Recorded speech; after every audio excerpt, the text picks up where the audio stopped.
자, 그리고 저희가 이제 예고했던 그 김건희 특검법 관련해서 김건희 이제 그 도이치모터 주가 조작 관련해서 예고를 했던 게 있었잖아요. 예. 제보가 들어왔었죠. 그렇죠. 그때 7초보다 더 짧은 거래도 있었다. 그 얘기를 한번 했었는데. 예, 어딘가에서는 이제 이 제보 내용들이 확인이 될 거라고 얘기를 했었는데 이번에 이제 뉴스타파에서 김건희 씨의 또 다른 녹취록을 공개를 하면서 네. 저희가 이제 기다렸었던 바로 그 녹취록이 네. 등장했습니다. 오늘 이 내용은 너무 중요하기 때문에 김건희 특검법 관련해서 굉장히 중요한 내용임에도 불구하고 뉴스타파 보도가 그렇게 많이 지금 퍼지지 않고 있어요. 그래서 예. 네, 저희가 조금 더 확성기를 좀 되어서 김건희 특검법은 이제 끝났다. 이제는 통과 여부가 문제가 아니고 거부권을 행사하는 순간 바로 탄핵 사유가 된다는 것을 확실하게 보여주기 위해서 오늘 좀 불혹편으로 좀 편성을 했습니다. 자, 그 2023년 7월 6일이죠. 이날 항소심 공판에서 도이치모터스 권오수 회장 측의 변호인 임성근 변호인의 발언이 있었죠. 그때 이제 뭐 이런 그 증권회사 직원과 상세하게 통화한 내용을 이야기를 하면서 11월 1일째 7초 만에 8만 주 팔렸다. 이거 말 안 된다 이거. 이거는 그 이미 검찰이 이미 녹취록 알고 있는데도 제출도 안 했다 그러면서 이 7초를 굉장히 물어뜯었어요. 뭔가 문제가 있는 것처럼. 네. 그러니까 이제 이분의 이제 주장을 이제 간단히 요약을 이제 하면은 그렇습니다. 그러니까 김건희 씨가 이제 그 흔히들 이제 브라보콘 매매 12시에 만나서 그 브라보콘 매매라고 일컬어지는 그 통정 매매 1심에서 대표적인 통정 매매로 낙인 찍힌 이 매매는 사실 자기가 증권사 직원하고 김건희 씨 통화 녹취록을 보니까 이것은 그냥 증권사 직원한테 1인 매매한 것이다. 1인 매매. 증권사 직원한테 내 주식을 알아서 팔아주세요라고 예, 맡겼던 것에 불과하다라고 하는 게 통화 녹취록을 통해서 확인된다라고 하는 것이고 두 번째로는 지금 보면 뭐 마지막으로 그 이 주가 조작의 주포인 김기현 씨가 매도 하셈이라고 하는 문자를 받고 7초 만에 그 계약이 체결이 됐는데 이게 과연 통정 매매라고 얘기를 한다면은 그런 그 주가 조작에 관여했던 6명, 대여섯 명에 있는 선수들이 순차적으로 연락을 주고받으면서 김건희 씨를 통해서 주가 조작 그 매도 주문이 나갈 수가 있는 거냐 7초 만에 그것이 가능하냐 그건 도저히 불가능하다고 얘기하는 거예요. 이제 이런 주장을 이제 내놓은 건데 우선 이제 첫 번째로 이 뉴스타파 보도에는 이 11월 1일 이 브라보콘 매매가 이루어졌던 통정 매매가 이루어졌던 11월 1일 그리고 그에 앞서서 10월 8일, 10월 28일, 10월 28일 10만 주가 팔리고 그다음에 11월 1일 날 마지막 8만 주가 또 팔리거든요. 이 팔릴 때 그 증권사 직원하고 김건희 씨가 주고받았던 통화 녹취록이 이 뉴스타파를 통해서 공개가 됐습니다. 근데 이 녹취록을 보게 되면 임성근 변호사가 주장했던 1인 매매, 증권사 직원한테 모든 주식 거래를 그냥 위임을 했다라고 하는 이 주장이 얼마나 터무니없는지가 이 뉴스타파 녹취록을 통해서 보면 드러납니다. 1인 매매한 것이 아니고 김건희 씨가 증권사 직원한테 얼마를 가격과 수량을 정해가지고 그냥 팔라고 얘기했던 거가. 그렇죠. 1인 매매한 게 아닙니다. 뉴스타파 뉴스타파가 이제 공개한 그 녹취록 보시면 뉴스타파는 이제 김건희 씨가 직접 통정 매매를 한 증거다라고 해서 공개를 했습니다. 그것도 매우 중요합니다. 그런데 보시면 임성근 변호사 10월 28일 날 김건희 씨 대하고 대신증권 직원 그러니까 이때는 10만 주가 이제 팔리고 난 직후에 김건희 씨가 증권사 직원에 전화를 겁니다. 이게 1인 매매한 건지 한번 보세요. 대신증권사 직원하고 통화하는 겁니다. 여보세요. 자, 김건희 씨가 여보세요. 그러니까 대신증권 직원이 예 교수님 저 그 10만 주 냈고요. 예. 그거 누가 가져가네요? 예, 체결됐죠. 그렇죠. 예, 토로스 이쪽에서 가져가네요. 보니까 그러니까 그럼 얼마 남은 거죠? 이제 8만 개 남은 거죠. 아니 그러니까 그 나머지 금액이 어떻게 되냐고요. 지금 판 금액이요 3,100원. 그 지금 그러니까 남은 금액이요. 그러니까 그거 해서 수익이 난 금액. 수익 난 거요. 그러니까 예 이러고 또 이어집니다. 다 해서 얼마 되냐고요. 10만 주가 지금 이제 뭐 저야 뭐 결제는 3억 저 한 900만 원 저기 되겠죠 이제 그거 계산 다 하면요 예, 나머지 8만 주 남아 있고 이제 8만 주 남아 있고 한 3억이요. 그렇죠. 3억 1,000 좀만 그 정도 되겠죠. 알겠습니다. 10만 주 판 게 예, 알겠습니다. 예, 8만 주 남았어요. 그리고 예. 요게 10월 28일 날 통화한 겁니다. 자, 이 10월 28일 통화에서 보면은 김건희 씨는 얼마에 팔았는지에 관심이 없어요. 네. 심지어는 그 얼마에 팔렸냐고 얘기를 하니까 이제 증권사 직원은 이제 그 가격을 얘기하는 줄 3,100원이요. 그러니까 아니 그거 말고 그거 말고 총 그 매도 금액으로 얼마가 들어갔냐 이것만 관심이 있는 거예요. 네. 그러니까 이미 3,100원이라면 팔라고 얘기했기 때문에 얼마에 팔렸는지는 관심이 없는 거예요, 김건희 씨가. 알고 있는 거죠, 그는. 증권사 직원이 당신이 알아서 팔아주세요라고 얘기를 한다면 팔렸다고 얘기한다면 얼마에 팔렸어요라고 상식적으로 먼저 물어보는 게 맞죠. 네. 1인 매매했다면 그렇게 돼 있는 거죠. 예? 예. 그리고 지금 여기 1인 매매한 증권사 직원이 뭐라고 얘기합니까? 교수님 이거 누가 막 사가네요? 거기 가져가네요? 했더니 바로 체결됐죠. 그러니까 이미 알고 있었던 거예요. 알고 있는 겁니다. 네. 토로스 쪽에서 가져가나요? 그러니까. 저게 1인 매매를 받은 증권사 직원이 지금 하늘 대사입니까, 저게? 예? 이미 김건희 씨는 다 3,100원에 10만 주를 팔라고 다 주문을 이미 내놓은 거예요. 네. 그거에 따라서 이제 증권사 직원은 보니까 누가 가져가네요. 체결됐죠, 김건희 씨는. 네. 이거 토로스 증권에서 가져가나요? 그래서 김건희는 다 이제 그 매도 금액이 얼마예요? 그랬더니 3,100원이요. 그랬더니 야 누가 지금 그거 얘기하는 거 아니잖아요. 이러죠. 네. 네. 수익이 난 금액. 네. 수익이 난 거. 예. 그러니까 자 이게 이러고도 사실은 이제 임성근 그 변호사가 임성근 변호사가 이게 항소심에서 계속해서 정상적인 거래. 이걸 증권사 직원한테 1인 매매한 거라고 주장을 할지 한번 두고 보겠습니다. 네, 이게 일반적으로 주식 하시는 분들이 하는 얘기는 아니죠. 네. 오히려 자기는 그 대신증권하고 녹취록을 보게 되면 1인 매매한 게 훤히 다 알 수 있다고 얘기하는데 녹취록 보세요. 이게 1인 매매한 겁니까 이게? 통정 매매죠. 통정 매매잖아요. 이게 김건희 씨가 다 10만 주를 갖다가 얼마에 팔라고 지시를 한 거고 지금 그거에 따라서 계약이 체결됐다라고 하는 걸 그냥 사후 보고를 하는 거예요 지금. 그렇죠. 증권사 직원은 내용을 모르잖아요 자기가. 그러니까 이게 누가 가져가나요? 토로스 증권에서 가져가나요? 이렇게 얘기를 하지 않습니까? 네. 자기가 팔은 거라면 이렇게 얘기를 합니까? 자, 11월 1일 것도 한번 볼까요? 역할을 나눠볼까요? 네. 강 기자님이 김건희 씨를 해주시죠. 여보세요? 여보세요? 네. 네, 저 김건희 고객님 되시죠? 네네. 여기 대신증권 목동지점 이땡땡이라고 합니다. 네네.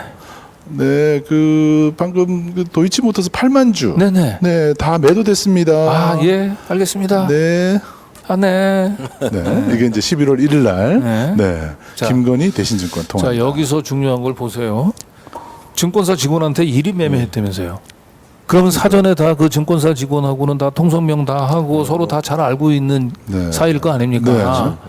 그런데 여기 증권사 직원이 뭐라고 얘기합니까? 김건희 고객님 되시죠라고 그 첫 마디예요. 네.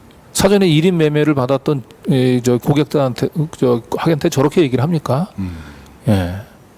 그러면서 본인이 여기 대신증권 목동지점에 자기를 소개해요. 자기를 소개하네요. 네. 이게 사전에 내 주식을 알아서 팔아달라고 한 증권사 직원이라고 하면 직원이 저렇게 얘기를 하냐고요. 참. 그러니까 이게 거의 12시 가까이 돼서 이게 계약 8만 주 이 매도 계약이 이게 체결되잖아요. 네.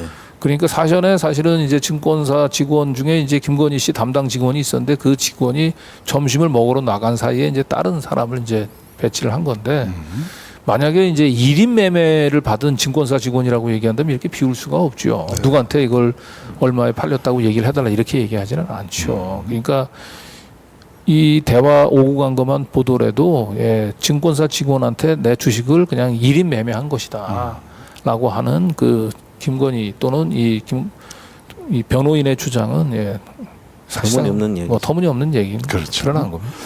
자, 이거 관련해서 그러면 이제 임성근 변호사의 주장, 1인 매매 주장은 다 깨진 건데 네. 또 하나가 뭐냐면은 결국 이 증권사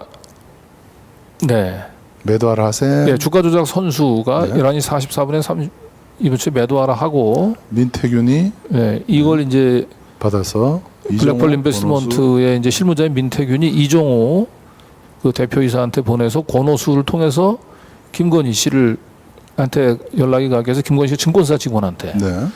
8만 줄 매도하기까지 이 모든 과정이 7초 안에 이게 가능하냐? 이게 가능합니까? 요게 이제 그 권오수 변호인 그 임성근 변호사의 주장이었죠. 네. 그럴듯해 보여요. 그렇죠. 이게. 예. 그런데 지난번에 저희가 보도했듯이 사실 이 시간이요. 이종호, 권오수, 김건희까지 거쳐서 2분 17초 정도 걸린다는 거를 우리가 지난번에 보도를 해드렸습니다. 실제로 매도를 하셈에서부터 그 주문 체결까지 7초인데 매수 주문까지로 봐야 된다는 거죠. 그러니까 이제 사전에 이 주가 조작 선수들 간에 이제 우리가 7만 주를 준비를 하면은 이제 김건희 여사는 그냥 그 3,100원에 그 8만 주를 던지세요라고 하면 다 작전이 다 짜 있는 거잖아요. 사전에 그러면 다 이 짜고 매수 주문을 준비해야 된 책임을 맡고 있던 민태균 입장에서는 11시 40분 22초쯤 되면은 이제 완수가 된 거잖아요. 이제 그 물량을 받을 준비가 된 거잖아요. 네. 그러면 딱 그 물량을 받을 준비가 되면 바로 이제 연락을 하는 거죠. 자기가 모시고 있는 블랙펄머스 대표인 이종호 씨한테, 이종호는 자기가 평소에 잘 알고 있는 권오수한테, 권오수는 김건희한테, 그럼 김건희가 증권사 직원한테 이렇게 연락을 할 수 있죠. 네. 그 시간의 간격이 2분 17초나 된다는 거예요. 네. 그리고 김기현 씨는 이제 밖에 나와서 이렇게 전광판을 이렇게 좀 들여다 보니까 이미 이제 그 8만 주 이렇게 받을 물량들 매수 주문이 다 나왔는데 왜 아직 안 던질까라고 해서 이제 확인 차원에서 민태균한테 전화를 한 거예요. 네. 자 이제 매도하라 하셈. 근데 이미 민태균은 다 준비를 다 끝내고 다 연락까지 주문 들어간 상태예요. 거죠. 그러니까 네.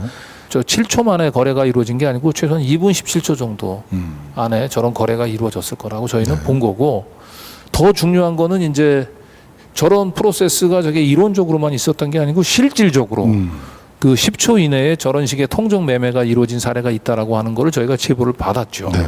예. 이동훈 진술 조서를 이런 게 있다 그랬죠. 네. 2009년도에도 김건희 통정 거래가 있었다.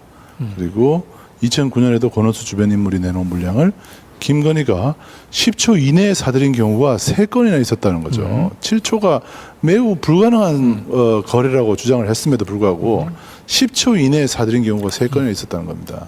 그리고 검찰이 이동훈을 불러서 통정거래 아니냐고 물어봤더니 이동훈이 정확한 기억은 안 나지만 김건희가 사전에 전화가 와서 대략적인 시간대와 물량을 알려주면서 주식을 잡으라고 해서 주식을 산 적도 있었다라고 진술했다는 겁니다. 이동훈이 다 얘기를 한 거예요. 지금 검찰이 다 알고 있다는 겁니다. 그죠? 이게 어떤 의미가 있냐면 첫 번째로 자, 이거 관 기자님 설명을 좀 해주시겠습니까? 그러니까 이게 결국은 이제 2009년과 2010년 1월 달에 이제 통정 매매 사실을 입증할 수 있는 통화 녹취, 진술 조서를 이미 검찰이 다 확보하고 검찰이 다 가지고 있다는 거죠. 거예요. 네. 임성근이 뭐라고 얘기해도 검찰은 꼼짝 안 할 수 있는 그런 확고한 증거를 가지고 있었다는 거죠. 검찰이 가지고 있는데도 수사를 안 한다는 것이 네. 바로 특검법이 통과돼야 될 이유 중에 그렇죠. 하나인 거죠. 네. 통정 매매한 건 짜고 했다는 네. 내용이 녹취와 진술 그러니까 무슨 7초 안에 무슨 매매가 가능하냐 뭐 이런 변호인이 헛소리를 할 때 그냥 본인이 가지고 있었던, 여보세요, 여기 7초가 아니라 예전에는 4초 만에도 거래가 이루어진 적이 있습니다라고 딱 던지면서, 그리고 이 거래는 증권사 직원이 통정 매매를 다 우리한테 조사받으면서 다 인정했습니다. 이렇게 얘기를 하면 깨갱인 거예요. 네. 예. 그리고 이제 녹취록이 또 추가로 더 있을 가능성이 높다 그랬는데 실제로 나왔어요. 나왔습니다. 네, 네. 나왔고 뉴스타파 보도로 나왔죠. 네. 그리고 검찰이 대신증권 직원을 불러서 7초 만에 거래가 이루어진 내막도 역시 예. 조서를 받았을 가능성이 그렇죠. 높다. 예. 자, 지금 이제 뉴스타파가 실제로 10초 이내 그 3건의 통정 매매에 대해서 다 상세하게 보도를 했어요. 네. 9초 만에 있었어요. 9초. 9초 만에. 9초 만에 있었습니다. 그리고 더 짧아요. 4초. 4초도 있습니다. 7초가 불가능하게 되는데 4초짜리도 있고요. 그다음에 또 그리고 있죠. 7초 또 있습니다. 2009년에. 네. 그리고 이 거래를 이제 중개를 했었던 그 신한증권 직원 이동훈 씨죠. 이동훈 씨를 불러가지고 이 관련해서 이것이 이제 그 통정 매매라고 하는 사실을 또 확인을 받은 진술 조서까지 우리 뉴스타파에서 상세하게 보도를 했습니다. 그렇죠. 뉴스타파의 보도는 특검, 그러니까 현재 검찰을 더 이상 믿을 수 없다라는 것을 명확하게 보여주고 네. 있습니다. 그래서 결국 3,100원에 8만 주 때려주라 하셈이라고 하는 작전 문자를 통해서 이루어진 거래, 최종 문자에서 매도 체결까지 7초 만에 이루어졌다는 이유로 이것은 통정 매매가 될 수 없다라고 하는 변호인의 주장은 더 이상 일고의 가치도 없어졌다. 이것을 왜 검찰은 알면서 지난 11월 30일 날 공판에서 변호인이 또 똑같은 주장을 했을 때 이런 완벽한 증거를 갖고 있으면서도 왜 그걸 재판정에서 박살을 내지 못하고 그냥 서로 변호인도 그렇고 우리 검찰 측도 의견서를 제출하는 걸로 마무리 지읍시다라고 얘기를 했는지.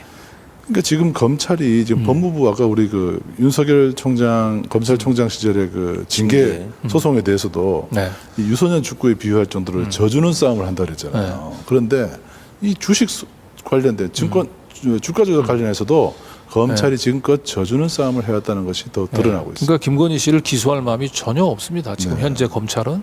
그래서 특검이 필요한 꼭 겁니다. 필요한 거죠. 더 이상 국힘당에서는 문재인 정권에서 2년 동안 기라성 같은 검사를 동원해서 그렇게 이 잡도 뒤졌는데도 김건희 씨 관련된 주가 조작 관련된 증거가 어디 있느냐 이런 헛소리를 하지 마시길 바랍니다. 저희 뉴탐사에서 일찍이 예고했었잖아요. 통정 매매를 입증할 수 있는 증권사 직원하고의 통화 녹취록 진술 조서가 있을 거라고 얘기했고 뉴스타파가 그걸 보도를 했던 겁니다. 네.